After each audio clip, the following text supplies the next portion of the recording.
Welcome to the Longevity Protocol with Dr. Christina Bosch and Dr. John A. Robinson. We'll be your guides to uncovering the secrets to optimal health, better sex, and happiness. From debunking aging myths to exploring the science behind what it means to live the Longevity Protocol, we'll dive into a wide range of topics. So, get ready for an exhilarating journey in what it means to live well and feel your very best at any age.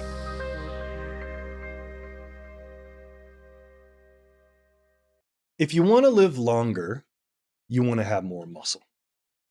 I mean, it's one of the best biomarkers that we have. Correct. For longevity, how well you're going to live, how long you're going to live. It's all about muscle. So today, we want to talk about some strategic tools to be able to help with muscle building. So we're going to talk about the top 3 things to help support muscle building. And there's, top 3, we've narrowed it down to some 3 pretty important ones. And there's many, but we kind of distributed this out. We're going to talk about 1 hormone set. We're going to talk about 1 key supplement, and we're going to talk about 1 key peptide. Okay. And everyone's been talking about peptides. And so we certainly do. Hormones, peptides, and appropriate high quality supplementation is a round way to be able to help with our health, to help with our longevity, and in this particular case, to help with our muscle. So let's go right into the hormonal option. What is the best hormone for muscle building? And again, I'm gonna say this is in a set. It's testosterone, but we're gonna talk about something called nandrolone as well. What do you think of testosterone? What do I think of it? Yeah, what do you think? I think it's amazing how many women, peri and post menopausal women, have been told that they don't need testosterone. I find it astounding how many people come in my door either on nothing or overdose on estrogen and no testosterone. I want to, say loud and clear that women need testosterone. Testosterone isn't just about your childbearing years, and that testosterone is paramount in preventing rapid and aggressive aging. Yes, fully agree. And again, we've been doing this now for 19 years. Yeah. And we have been promoting, standing on the soapbox regarding testosterone in women. Yeah. And we are seeing a recent, resurgence in using testosterone for women. And the thing is, John, that like aesthetically, women as they get older, they lose that softness in their bodies, that baby fat of youth. Hmm. And muscle is really the thing that is going to help give them a new sense of aesthetic beauty. Hmm. As you get older, having that stronger physique, having those cut arms and those shapely legs are really going to allow you to feel beautiful in a very different way than you did perhaps when you were in your early 20s. But it's going to give you that poise, that strength, that posture, and a different type of femininity that is just so attractive. Yeah, I agree. And that's been part of your process. Yeah. Sure. I mean, it's definitely been my biggest struggle. My biggest struggle has been putting on muscle mass. And prior to starting testosterone and nandrolone, Mm-hmm. and eating enough, it was really hard. So I've learned so much. I've learned so much as a physician and I've been providing patients with answers, but it's never the same thing as when you're going through it, especially since I tend to be one of those complicated cases, the results aren't easy. How different my body has responded to exercise in the presence of testosterone. Yeah, it winds up being that final puzzle piece for a lot of people. Yeah. They often are really, really doing well with their exercise. Maybe they're getting the proper protein and they're just spinning their wheels. Yep. Literally, you add that, a little bit of that in makes a big difference. So we're talking about ultimately hormone replacement therapy versus testosterone replacement therapy. Right. Because so we'll speak to guys here. So guys, of course, are focusing usually on testosterone. We aren't just simply looking at it Right. as So you testosterone. hear TRT, just just to Yes. distinguish. Yes, TRT, testosterone replacement therapy versus hormone Right. replacement. And I'm saying it that way because hormone replacement is referring to the overall complexity of all the various things that you can Mhm. do with it. So we're never just looking at it, hey, for a guy only, hey, just take some testosterone. Correct. It's so far beyond that. And one of the things that we're talking about today is nandrolone. So testosterone, that particular hormone, both men and women have it, but also nandrolone. Mhm. Nandrolone is called 19-nortestosterone. This is actually a bioidentical hormone. Our body makes this particular form of testosterone. The molecule's just tweaked ever so slightly, but it's present naturally in our body at any one given time. But we also can synthesize this and then prescribe this to patients. So for us, we have found that the combination of both testosterone and androgen helps that much more with muscle. So now we're focusing in on the muscle. Yeah, I think it is one of the things that we do so incredibly well is avoid monotherapy. Monotherapy meaning you're using one thing, and most men are doing a better job now of speaking up for themselves and advocating for themselves. In part because there's been so much promotion, perhaps in the general public medias talking about low testosterone. But you see, that's what they do. They talk about low testosterone, low Low T, low testosterone, low, T, yeah. right? So men think, oh, well, I'm on testosterone. But that doesn't mean you're actually replacing for your body what it needs to get optimal results. And when a person is using monotherapy or a physician is using monotherapy, I think the tendency to overshoot the dose is much higher. When you're using a more sophisticated, multi-pronged approach, then you're going to work more in line with the physiology of the body. You're going to be less likely to overdo it and less likely to have aggravations and symptoms and side effects. Yeah, absolutely. That's a great way to put it. And it's very true of our approach. We tend to see far less side effects. We just know how to balance it all together to prevent that. But the Right. monotherapy does lead to that. You're exactly right. So back to nandrolone, that's if we're talking about uh, an upgrade, so to speak, to a man's process or a woman's process with her testosterone, nandrolone is that much better. So testosterone helps with muscle. This is true. It has anabolic effects. That means muscle growth. It makes things grow, anabolic. But Anabolic is built. right. And so nandrolone is solely anabolic. So that is helping with, and nandrolone's been around since the 1980s. It's been used with AIDS patients if they have wasting. Nandrolone's been used in post-surgical settings. So if there's just weight loss that occurs from surgical interventions, it helps to restore that. It's really good for what's called cachexia or sarcopenia. These are just fancy words for muscle wasting that Right. occur particularly in the elderly. And where I've really seen great benefit is in the elderly that have difficulty in maintaining their muscle, and you give them some nandrolone and it's almost like a miracle. Yeah, it's a And vitality. it's not harsh on the system, it's Mhm. not harsh on the liver. We keep these doses very, very low end. It doesn't take much in order to get a good benefit. Yeah. But back to just, let's say, for a guy on testosterone, we're incorporating the nandrolone together. It allows us to keep the overall testosterone dose down while incorporating the nandrolone, and they get more benefits. So you'll be able to alleviate testosterone deficiency symptoms like low libido, apathy, cardiovascular concerns, but you're able to up the ante in the muscle building Yeah. because you're complementing with nandrolone Right, where the nandrolone doesn't, you don't get those what are called androgenic effects, side effects or or effects. benefits Right, androgenic effect would be like libido. You don't get that from nandrolone. You just get the anabolic benefits of building of that. But you always couple, and here's the thing, anybody considering nandrolone, you always couple it with with testosterone testosterone. in the right ratio. Yes. Where we have seen it work really well are on GLP patients. Yes, So, GLP-1s. you're using your semaglutides, your tirzepatides, you're getting this fat loss. And we always say, okay, but we're looking for you to be lean, not skinny. So you're getting the change in metabolism through the GLP medications, and then you're getting that anabolic benefit Mhm. through the combination of testo and nandrolone. Yeah. Our patients, since you mentioned GLP-1s like semaglutide, tirzepatide, et cetera, our patients don't lose muscle to any appreciable amount for us because we are giving them these other types of tools. We're talking about Intake, their their intake protein. of protein. If you do it that way and you keep the dose of the GLP-1 down, they get good benefits Yeah. without those negative side effects. And they get the longevity because they're not doing a fat loss program. The testosterone, the nandrolone, the GLP-1s, together what you're doing is you're increasing that person's overall health and wellness while modifying their habits in their day-to-day. So you're actually providing the person with a path to take them the 30, 40, 50 years into the future that they're looking for, not just about, oh, I want to fit into a dress. Yes. All right, let's move on. So that was testosterone nandrolone. Now let's move on to a really, really important supplement, probably the most well-researched supplement of all supplements, creatine.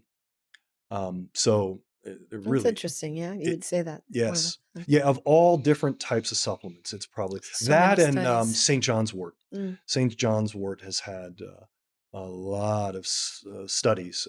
It's usually up there yeah. when it comes to, let's say, supplements and herbs and things like that. But creatine is found naturally in muscle. So when you're eating, let's Animal say, flesh. animal flesh of any type, creatine is going to be present. Beef particularly is kind of a pretty high source of that. So now, and since really the 1990s, you've been able to get this as a supplement. And we have always related it back to sort of bodybuilding. I was going to ask you that. Like, what happens? Because you usually know these things.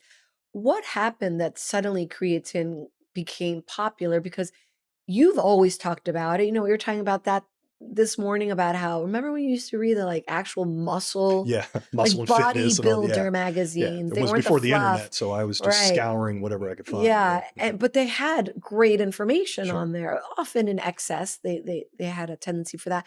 But when did creatine become why? Why did it suddenly become everywhere on the social media? Yeah, I mean, I don't know the answer to why. Outside of the fact, because you're asking, why did they start studying it? No, why Outside, did it become popular now? Like what happened that suddenly everybody was talking about creatine? I think because everybody started talking about muscle, Oh, everyone's and in this sort of this muscle menopause, aging, longevity kind of concept, the I see. Peter Attias of the world out there. So they like dusted off some old information. They're Yeah, like, oh, this has been here everything just for started from, look, everyone started talking about longevity, biohacking, overall health. And what did it lead into? It led to the most obvious things, which is exercise and therefore muscle. correct. It's the things that we've always And the way known you eat. and right, and the way you eat. But it led itself right into those things. And then that in turn has led into a lot of studies as it relates to, again, women and menopause and Mhm. knowing how important muscle is and osteoporosis and all of that. So it led naturally into the obviousness of exercise and muscle. Then they started studying it, I think, a lot more deeply about muscle and its benefits and how to gain it and what to do and how to preserve it. And inevitably that went full circle right back to creatine that has always been the, bro science. I use my creatine in my pre-workout drink before I go to the gym. And that's all true. It helps with those things. But now we understand that creatine goes far beyond. We're talking about muscle here, but I promise you, creatine goes far beyond simply muscle. You need about 5 grams of creatine to fill your muscles up, men or women. The dose, and the dose has always been 5 grams. Yeah, this is one of those places where I don't vary the dose on gender or patient Yeah, size. you don't have to. Yeah. Yeah, because again, it's incredibly safe. It's found in food. And because so many times one of the primary methods why I'm using it is for the brain, which I think we're going to talk about. So we're not having significant changes in brain size for the human. So you're going to be giving the dose that's good for cognition, regardless of Well, that's what I'm the size of the patient. That's what I'm getting into. So once you take up 5, it's going to suck into the muscles first. It's going there first. But then the other key tissue that it will go to once you're above 5 grams is the brain. Yeah. So now there's been just a lot of recent research, maybe even in the past only merely 5 years, on cognition, Alzheimer's prevention, these types of things. Really, Again, really particularly in the aging incredible. brain, both men and women, that you can get. I mean, now I just automatically take 10. I'll take more than that, but my baseline dose is now 10. I've been doing 20 daily because I really want to get higher into those cognitive supports. I know that there is a lot of brain slowness that comes from childbirth and pregnancy. Really, it's not the birth, it's the pregnancy. So I think it's one of those supplements that I think for women, so important for them to get that brain recovery, because it does take up to 3 years for the brain to fully recover after pregnancy. So I think the 20 grams, and the 20 grams is also really great for anybody who's in their senior years. Yes. For that brain protection. Absolutely. So, and for muscle as well. And for muscle. So it's gonna fill up those muscle stores first, and then we'll start getting benefit with your brain, and other organ systems also will benefit from that creatine. But ultimately here we're talking about muscle. Yes, at least 5 grams, but it's so simple. It's not, it's inexpensive. It doesn't have a funny taste to it. If you wanted to, you can actually take it just by itself, just a little bit of water, but it mixes really well in protein drinks and these kind of things. That's, you put it in your tea. Yeah, and I don't know that it doesn't have a funny taste to it. I think because I have some I might not be the best. I have some very picky palates, and I happen to have a very discerning palate. It doesn't bother me. I don't find the taste offensive, but I do notice it. One of the things I was asking John about was this idea of, can I put it in hot liquid? Because it wasn't clear on whether you can take it hot. But you discovered that, as long as it's under boiling. It was specifically 80 degrees Celsius, which equates to 176 degrees Fahrenheit. So boiling being 212. So yeah, just under boiling, you're boiling your tea or what, you make the tea water, it's boiled maybe, and then you let it cool just a little bit before you would put the creatine in. Probably by the time you've made the tea bag, let it steep, then you'd add it in. Same thing with coffee. By the time you poured it, let it sit for a minute, then you put it in. Right. So that's how I'm taking my 2 doses. I'll do 10 grams in the morning with my morning drink. And then in the evening with my pre-bedtime drink, that's when I'll add it in. So whether that's bone broth, or I've talked many times about making like a hot protein chocolate milk kind of a thing, or my saffron, I'll drink hot saffron in the evening. Those are all really easy ways to get in that creatine dose. And the reason I'm taking a minute to talk about how I'm taking it is because so many of the products out there are in gummy form. I don't know why everybody needs to take gummies. Great, I want you to be compliant. So if this is the only thing that's going to get you to do it, then okay. But what we're really talking about is a very clean, a very simple, no crap added powder that you can just scoop into. Like you said, either a little bit of water, or like I say, add it to your coffee in the morning. That's what we have at the office. And we looked into the gummies and these types of things when everything started booming about a year ago or so on creatine again. And the gummies were, we just couldn't find anything. Now, what the problem with it too, it's dose. So you're saying you're doing 20 grams a day. That's like, a fistful of these gummies. There's nothing, and then, so it's not practical. It's not financially practical.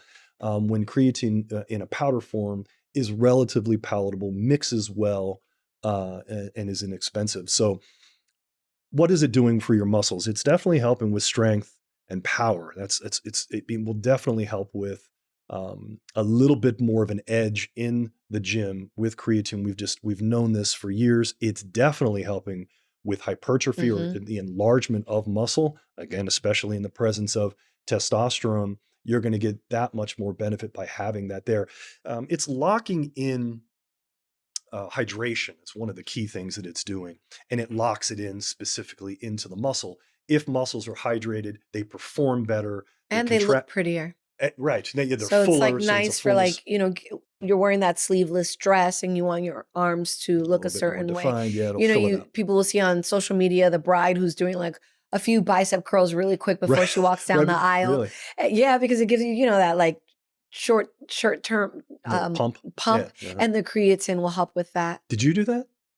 I don't remember. No. I was also dramatically thinner and not as strong. And your dress, I don't think you weren't very mobile in that dress. I don't know what he's saying to everybody out there. I really don't. It was very tight. What do you mean? And I moved just fine in my tight dress. You looked amazing, but they were very short little steps. It was elegant steps. Okay. One of the things, so ridiculous. I gave him eyes. We shall discuss this later. One of the things that I love is that notion of the idea that it gives you that like, intensity during those short bursts of exercises, because I will often promote Oh, for the person who doesn't have the time. Oh, you don't have the time to do those long exercises. No problem. Going to the gym and you're doing a 20-minute something that's like intense, a lot of jumping, a lot of sprinting, a lot of like mhm. fast, hard movements, and you're going to get a great workout with the support of creatine. Yes, agreed. And let's talk a little bit about some of the myths. And I've heard these things for years. That creatine is a steroid. I don't know who the hell would be thinking didn't even that. heard It's so not. It's just simply a natural supplement, something your body naturally even produces to some degree, and certainly is present based on food, as we were saying.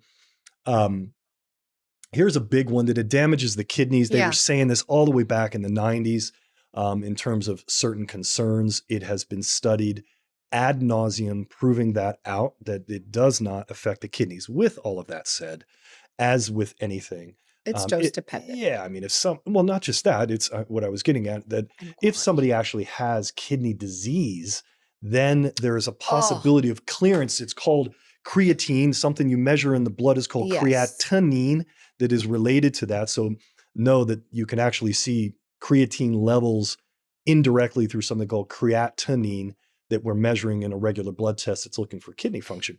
But that doesn't mean that there's necessarily a problem. But if a patient has kidney disease, then maybe the amount of creatine should be regulated. Yeah. Okay, great. So this is a very good point that you're mentioning, which is something we don't say in our podcast on the regular, but this is obviously not specific medical advice. These are generalizations that we talk about on this Yes. show. What we're looking for is for the audience to have thoughts and ideas that they can then engage in Mhm. conversation, With their doctor. educated Yes. conversation with their doctor. If you have specific disease processes, then the uniqueness of that disease process needs to be considered in whatever it is that we're recommending. So thank you for pointing that out. That's important. One of the other potential myths / we'll call it a side effect, there can be some bloating that comes along with it, but that's usually in higher doses. And here you are saying your example, I do 10 at least, you're doing 20, Yeah. and no bloating with that. So I think these higher qualities that we tend to see, regular creatine monohydrate just doesn't really do Mhm. that. But is it possible? I think it is. Yeah. But certainly at 5 grams, it's just It's not. not. And the other reason why I believe from what I've read, and this, I didn't read like specific articles, but anecdotal things, or excuse me, specific research, it's more anecdotal things that I have read, is that, and it makes sense, is that I think people will experience more bloating with creatine if their water is not Oh, hydrating that's a good point. or if they are Yes. dehydrated. So if you're not having hydrating water, which means that it's electrolyte rich, Mhm. then you're going to retain more water outside of the cell. And that combined with the creatine will cause that bloating. So I think if you're getting those higher doses of creatine, but it's with hydrating water, then you will not suffer the bloating. Yeah, and again, you're saying hydrating water, meaning electrolyte filled, activated. Hydration. Yeah, good. Agree. Well, that's mostly it for creatine, What unless you have about something else. cycling on and off? I see zero reason Yeah. to do that. None. I mean, to me, this would be something you should do forever and ever. Amen. I Mhm. mean, that's Yeah, I almost liken it to a whole food Mhm. product. I Yeah. think when we say a whole food product, that means something that we are equating to basically eating food, right? Mhm. So it's, I believe you can have creatine on the regular and you don't have to cycle on and off. Agreed. Well, We've got, creatine in beef. I'm trying to think what the number is. Um, yeah, so 100 grams of no, so let's say 4 ounces of lean ground beef, you're getting half of a gram of creatine. So, and that's not anywhere near. We're obviously able to really push these doses with the supplement, but right there, that's just a half of a gram. A sirloin steak is giving you a ribeye is giving you about a gram of creatine. So you probably with a really good quality protein diet, someone's getting 3 to 5 grams in a day potentially anyway, That's a just really naturally. good point that I have to say I'm not sure that I've considered for myself. So thank you. I think that I will calculate that a little bit more accurately. I've been doing my medicinal dose of 10 to 20 grams, mostly 20 on the daily, not really considering the fact that I have a relatively protein rich diet. So interesting. Okay. Thanks for sharing that. Let's move on now to CJC and Ipamorelin. This is a particular peptide. So we started off with talking about a hormonal strategy for muscle. This is testosterone and the nandrolone together. We talked about creatine as a supplement, and now CJC and Ipamorelin as a peptide. So what are peptides? I think it's important just to kind of say that. We're hearing this term more and more.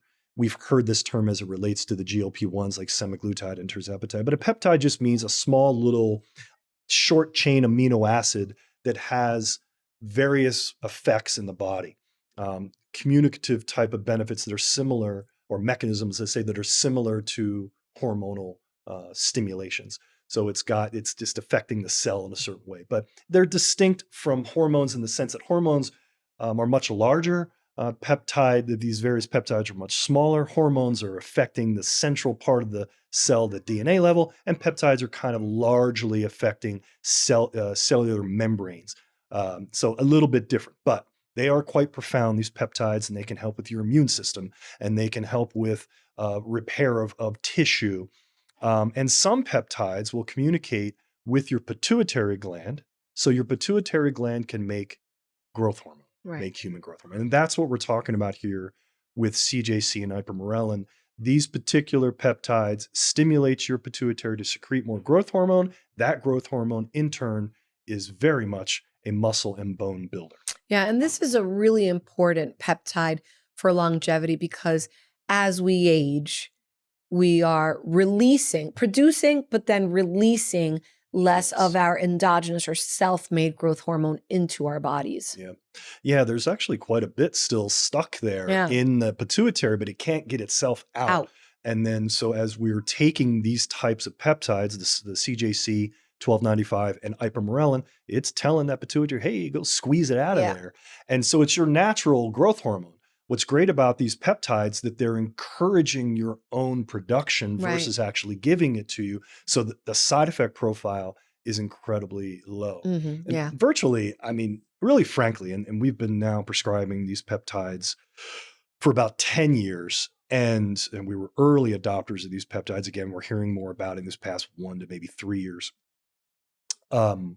I don't see any side effects. I mean, I with know CJC. I just don't. There's a few reported, but I've never seen anything. And let me say, if I've seen anything like bloating, I think bloating can be one of them, or water retention. I would say that that's probably a cause of so many other things in the patient before I would blame the CJC. And I'm pretty sure I'm right because when we change a few things, that symptom goes away, even though they're still taking the CJC. So, I mean, it's always worth It's always worth noting so that the person can be aware.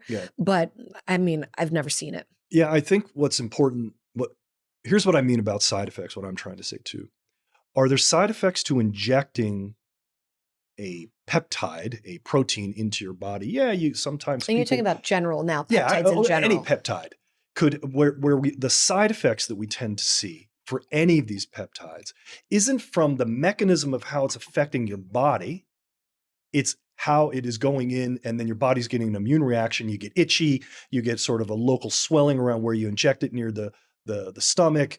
Some people can get, pretty good negative immune reactions, and they just can't do it. That's rare, but it can happen. But that isn't because of the nature of how CJC and Ipamorelin are stimulating your pituitary to make growth hormone and the effects of now all this extra growth hormone in your system. You're just not getting side effects from that. At least I don't see that at the doses in which we prescribe this. Yes, plus we're evaluating the patient for their candidacy. Are they a good candidate for growth hormone replacement?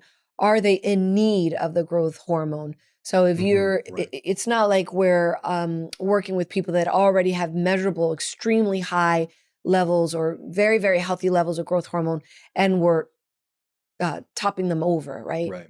Yeah. And so usually by the time someone's considering these types of peptides. They're in their late 30s, early 40s, and then beyond.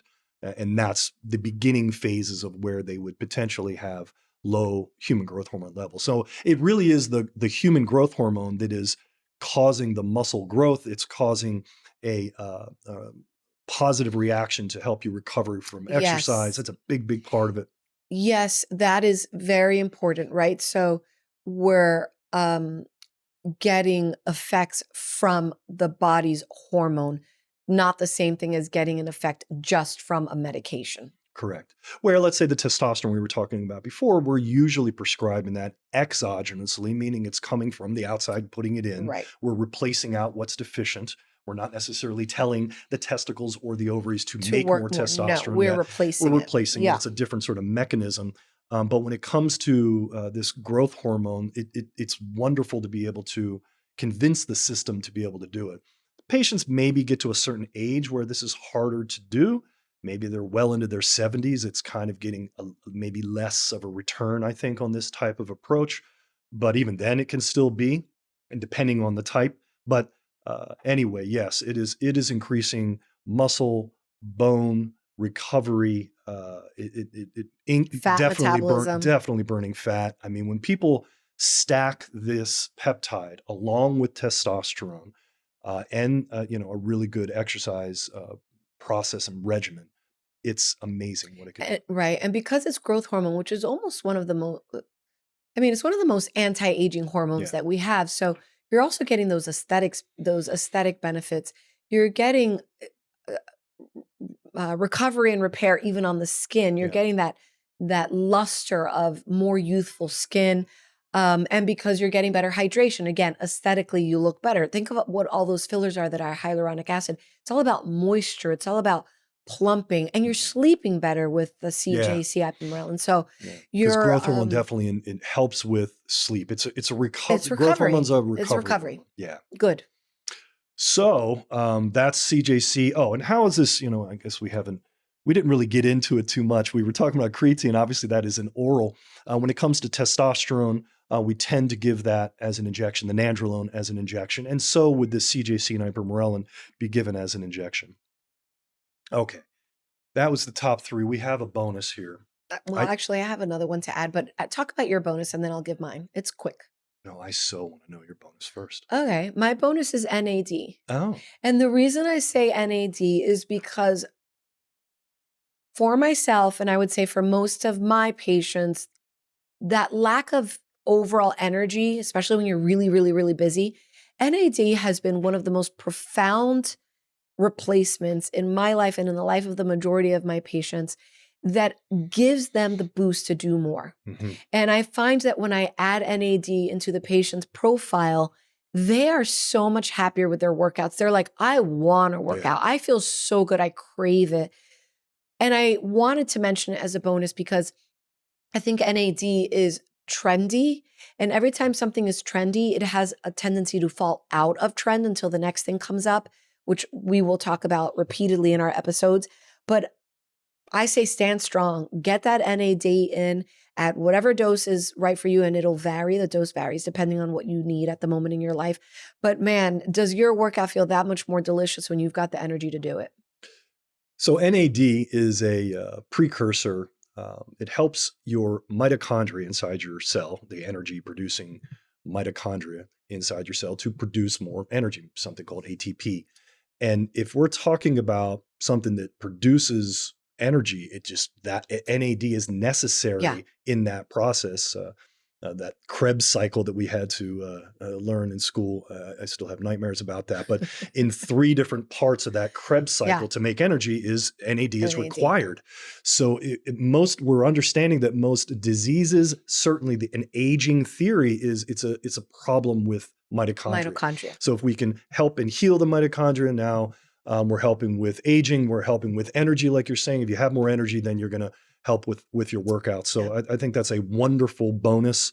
I wasn't expecting that. Good for you. Look at you, always surprising me and keeping me on edge. So my bonus was stem cell. Yes. And, so particularly these tissue allografts, stem cell therapy is pretty profound. And we can talk about stem cell briefly here, just as it relates to orthopedic reasons, meaning giving stem cells that help with joint repair. Obviously, if you're in pain, you're not going to want to exercise. If you're not going to want to exercise, you're not going to be able to build muscle. So the stem cells wind up being incredibly regenerative for joints, and we highly recommend it. But stem cells can also be given as potentially as an IV systemically, that can in turn have an overall anti-aging longevity benefit that then in turn helps with energy, that then in turn helps with muscle growth. Yeah. And with Well, exercise. and stem cells were once, and I think maybe still thought of as something so unattainable by the average Joe. But really they're not. I mean, the world of stem cells and these allografts has been so incredibly expanded. There's been so much time, energy, money, research put into this that I think many of you would be pleasantly surprised at how accessible they are, especially for how powerful they are.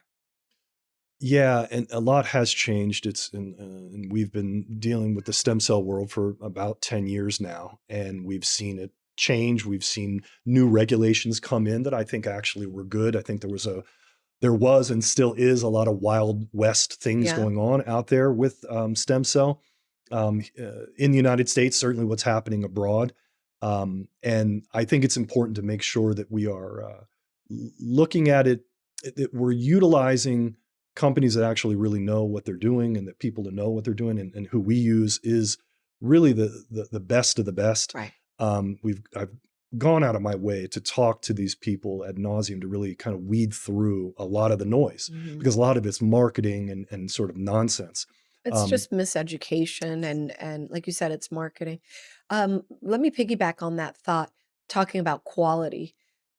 I cannot emphasize enough the importance of the consumer not purchasing supplements on generic warehouse style websites.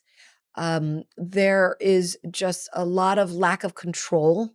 There's a lot of rebottling. There's a lot of relabeling.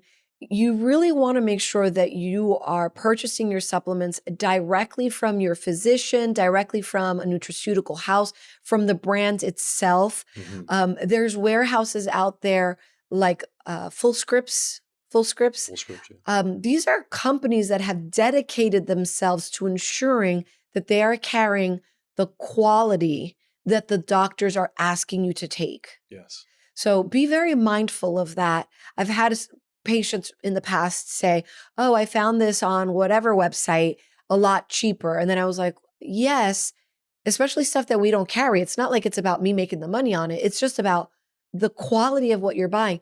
And there's two problems with that, like with the stem cells. One, you're not paying for what you're getting, or you're not getting what you're paying for. And number two, which is perhaps even more concerning, is what are you getting that you're not wanting? So as you're mentioning, the quality of the vendor and the quality of the provider really make a huge difference. Yeah. And I would, you're right about anything you're going to ingest, but certainly when it comes to stem cells, kind of back to that, that's a good point you just made. Yeah. With stem cells, how are they getting it? Which, by the way, just in general, these are tissue allografts that are coming from placenta, particularly the umbilical cord. So there's stem cells and growth factors that are found within the umbilical cord, but they have, the mother has been screened for about 30 different diseases. They then, these are donated placenta. Very important. It's donated. It's live births. They're by cesarean section, so everything's very intact. And then again, they were screened. Then they send it out to the manufacturer. They then screen it again. Then it sits in quarantine for a number of days, and then they screen it again. Yeah. So they're just, when it's done correctly, it's done correctly. And correct is that. I mean, it's not like there's a range. Like it really has to be a high quality product. Yes. Then from there's additional manufacturing. So I would almost say that a lot of places really kind of do what I just described there. But then from how they are going to process it, what other things they're doing, what their claims that they're making regarding if there is a stem cell in there or not. There's a lot of regulations that really just don't allow you to make certain claims about it. So these are tissue allografts, that is the more accurate way of saying it, that contain these various elements. But to be able to make direct claims about what's there. I mean, frankly, it's illegal. So it's important to make sure you're working with some. But who we use is the same company that the UFC uses for their fighters. And so, I mean, I know the particular company we use, Cash Patel, RFK Jr. uses them. So we've gone out of our way to really make sure we're using the best of the best, and they're following the proper, that to the nth degree on the regulations of how this is supposed to be done in the United States. So I think that's all very important. But Yeah. can that help with muscle? Is really the final point here. The answer is yes. Yes. From a regenerative standpoint, it very much can. And it is, as always for us, part of a comprehensive approach to what we're doing. We're going to say, how many different angles can we help you towards your goal, in this case, of muscle? Right. Very good. Excellent. See you next time. Are you liking what you're hearing? Do you want to hear more? Are you loving this great content and do you want to ask us a question? Please like, subscribe, and comment. You can find all of our links on our social media, featured articles, basically everything we cover at Linktree at Longevity Protocol Pod. And if you want to understand and hear a little bit more about our personal lives, follow us on Instagram at The Sex Docs. Here's where you can comment and ask questions that we will directly answer in our videos. Be sure to subscribe to our Substack. This is where we get far more information for you, protocols on longevity and health, and definitely the notes for today's episode. And finally, if you're ready to make a change, a real change in your own life, feel free to check us out at our private practice at hormone-zone.com.